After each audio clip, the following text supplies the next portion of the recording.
Disclaimer: this data is based solely upon the Steam Play Accounts API, as the Epic and MetaShare Play Accounts at this time have not been released.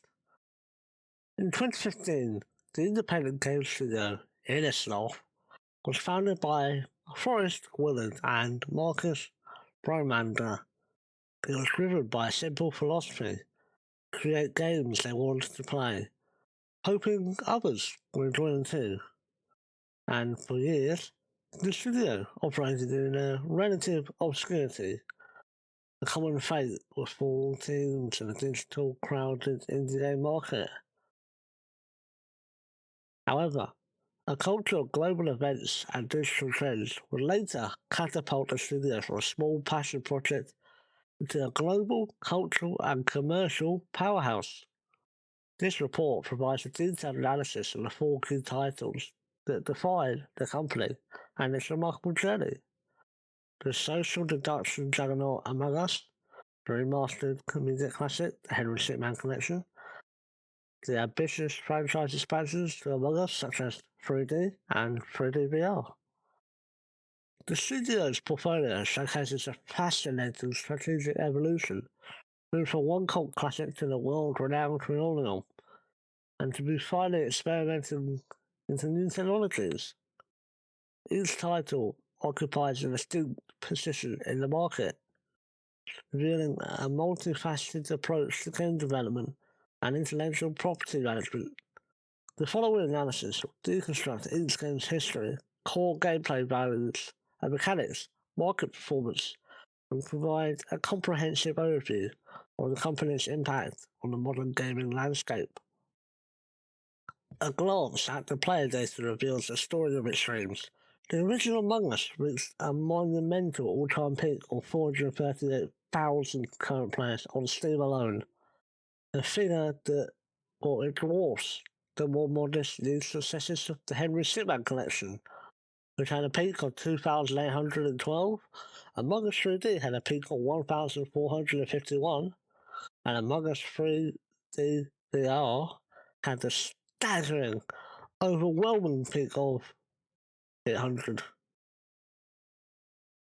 That's not 24 hours, that's the peak. This raises the essential strategic question that Innersoft has faced. How does a studio effectively manage to build upon a once-in-a-generation success?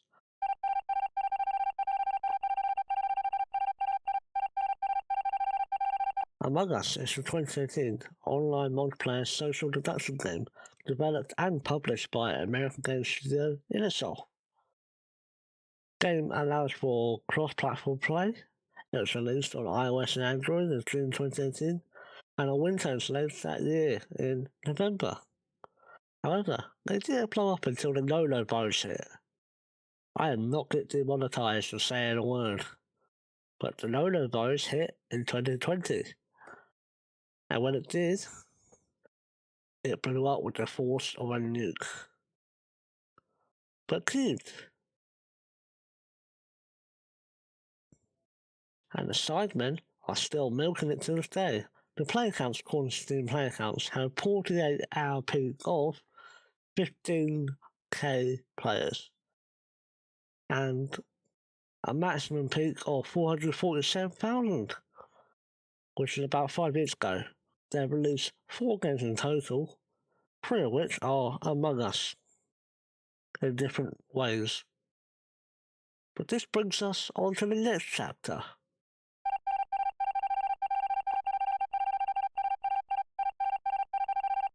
Before Among Us became a household name, Innersoft published the Henry Shipman Collection in August 2020, a comprehensive and expensive remastering a classic Flash game series from Newgrounds. This collection revitalized the original game by reanimating the first entry, as well as the others as well, breaking the bank and remastering the art and sound for the others, while also a massive new finale completing the mission. This gameplay is a unique choose-your-own path adventure, where the central philosophy is that failing is more fun than succeeding. And let me tell you, it sure is. Players make choices to advance the story, but incorrect options trigger hilarious fail animations filled with pop culture references, which encourage experimentation and replaying sections to discover every comedical outcome. As a single-player, narrative-driven title, the game's data reflects a different kind of success.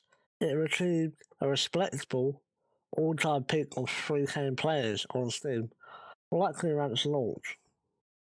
Years later, it has settled into a stable, long tail, with consistent player base around 1 to 200 users at any time, with 104 players online when this data was captured.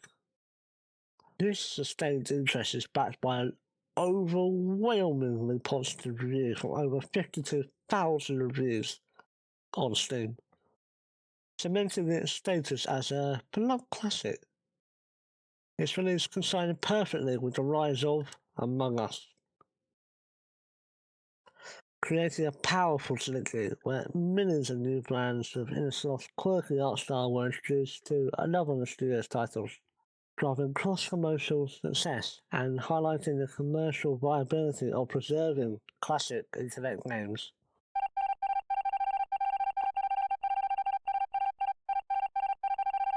In an attempt to capitalise on the hit formula, Innosoft partnered with the VR studio Shell Games to translate a simple 2D experience into a complex and immersive virtual reality environment. The result is Among Us VR, launched on November 10th, 2022, on platforms like the MetaQuest and SteamVR. This ground-up rebuild fundamentally altered the gameplay by forcing a first-person perspective, a shift that had reviewers praised for heightening the sense of paranoia and immersion.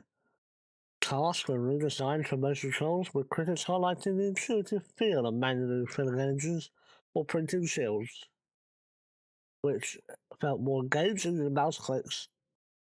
The addition of proximity channels widely seen as a major improvement, adding a new layer of strategy as players overhear conversations or screams from nearby rooms, a dynamic impossible in the original game. Unless you mod it. Just saying. Despite a polished presentation and very positive reception from critics, who called it one of the best VR adaptations of an existing game thus far, the player experience was fractured deeply. A significant portion of the user base found the game lacking, with mixed overall review score on Steam. Common complaints centered on the severe lack of content at launch. The game shipped with only one match, the first map, and limited cosmic options. A stark contrast to the robust state of launch of the original 2D game at the time. Players also reported numerous bugs, frustrating controls, and lobbies frequently dominated by disrupted or toxic players. Ooh. Grow the fuck up. This led many to state the game as it was only enjoyable for friends. No open lobbies, which created a disconnect where the game was a critical session design, but commonly a failure in its community for solo players. Which is a shame. It is a shame.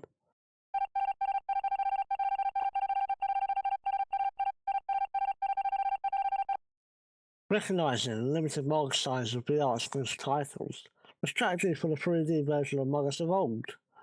The project was rebranded to Among Us 3D, a title that now includes both the VR game and a new non-VR version for PC, which launched on May 6, 2025.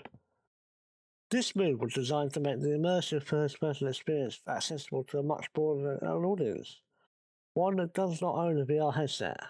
A crucial feature in this release is a cross-platform play, allowing PC and VR users to join in the same lobbies, thereby unifying the player base and ensuring a healthy matchmaking pools. It is important to note, however, this is a 3D ecosystem, entirely separate and not compatible with the original 2D Among Us.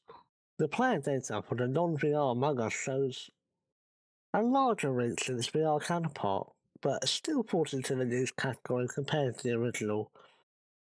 Among Us 3D achieved a peak of 1,500 on Steam, and has a recent 30-day average of 94 players. These figures suggest that while the 3D version is a compelling evolution of the formula, the mass market appeal originally was deeply connected to its 2D simplicity and extreme accessibility. The strategic decision to implement crossplay between the PC and VR version appears to be vital for the long-term viability of the 3D platform, because there seems to be a lack of players, and this is them ensuring that there are enough players to sustain an active multiplayer community. Since Among Us 3D came out so recently, only time will tell if it works.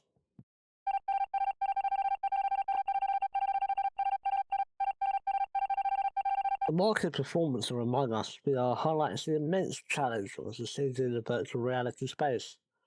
The game's peak of just 800 concurrent players on Steam, placing it far below the platform's top-tier VR titles. For comparison, Pablo VR, a tactical shooter released back in 2017, boasts an all-time player count of 3,200. But it maintains a more active player base 7 years after its launch. Side note, Pablo VR is straight up just CSGO VR, and I will not take anyone else saying otherwise. But yeah. Even more dated military sims like Onward, which has a peak of 423 players, shows that there's still a competitive landscape for many shooters. However, these numbers are dwarfed by the titans of the VR world. The social platform VR Chat has an all-time peak of over 6,000 players, demonstrating the massive audience of social VR experience. Furthermore, the VR-supported horror game Phasmophobia reached a staggering peak of 112,000 players, proving that a massive crossover audience can be captured when VR is an option, rather than a requirement. This data suggests that Among Us as a brand name was not enough to guarantee a large player base, and its reports was ultimately modest, even within the confines of a niche VR market.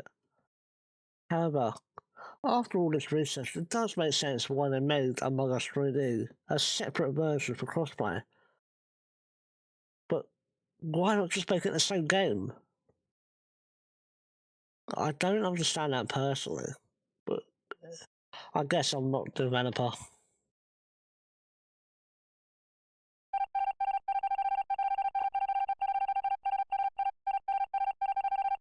Before we continue, let me tell you a story. A story about Dr. Michael Morbius. Once upon a time, Sony put the movie Morbius back into theatres in June 2022 as a re-release, but it was a spectacular failure. Again. Only earning about $280,000 in its second run after being heavily roasted in the memes. The decision was a response to viral online demand and memes that circulated after the film's initial poor performance. But the re-release proved to be a second box office flop. In short, the internet gaslighted them into doing it again because it was so bad the first time. Sorry, it's not funny. It is though. This phenomenon of misinterpreting the online enthusiasm for genuine market demand raises questions about the development and timing of Among Us VR. The original game reached its cultural zenith in the mid-2020, but the VR version wasn't announced until late 2021 and didn't release until November 2022, more than 2 years after the peak of the craze. The virus had ended. It was all too late. While developing the VR game from scratch was a considerable task, this delay meant the product arrived long after its initial wave of public access had crested. This leads to a crucial question. Was the project a response to the deafening online noise in 2020? A demand that had largely moved on by the time of release? Did Innisloff experience the gaming world's own Morbius effect? Brought to you by Dr. Michael Morbius. Investing in a project fueled by memes and online chatter only to find the audience wasn't truly there for a second coming. This chapter was brought to you by Dr. Michael Morbius. Such a dumb fucking joke. Who the hell are you, man? I am Venom. I'm just kidding. It's Dr. Michael Morbius at your service.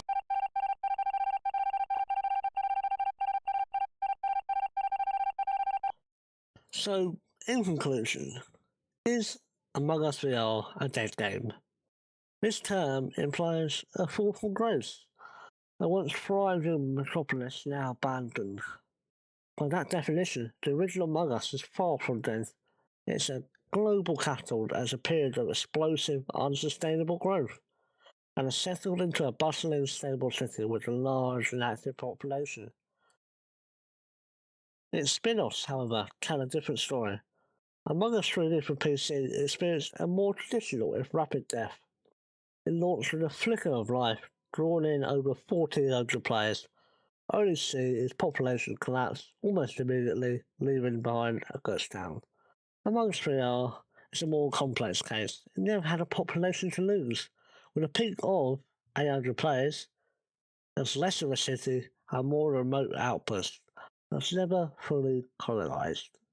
To call it a dead game is to imply it's ever truly alive on a grander scale. A more accurate diagnosis that it was born into a state of permanent new status. It was technically competent and critically praised adaptation that was hamstrung from the start of the higher barrier platform. A late arrival to the party and a launch plagued by the lack of content and community issues. It didn't die because it never achieved the critical mass necessary for a multiplayer game to thrive. It's just not as a dead game, but as a fascinating artifact. A testament to the fact that even one of the most powerful brands in modern gaming cannot force a community into conditions for life that just isn't right. So, in the end, I'm going to say it didn't die, it's dead on arrival. I'd like to say, instead of dead on arrival, how about stillborn? This game was stillborn, and that's quite sad.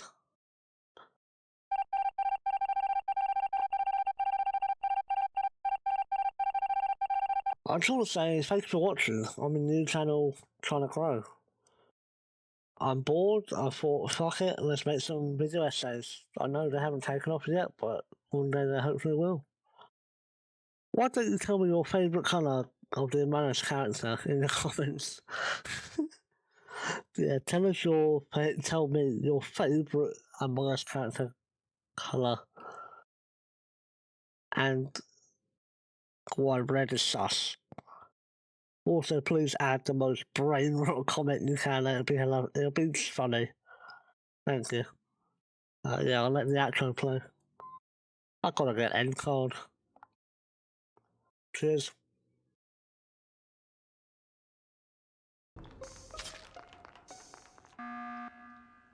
Wait, hold on. What just happened? Blanc, I saw you go in the engine room. You're the imposter. We all know it. Case closed. We're done. I don't understand this at all. So Angie caught me, and now the game's just over? Sorry, Blanc. You're thrown out of the airlock. It's a no-brainer. I've got to say, the world's greatest detective? I thought she'd be better at this. Maybe this game's just not my thing. Maybe we should try Quiplash or Codenames. No.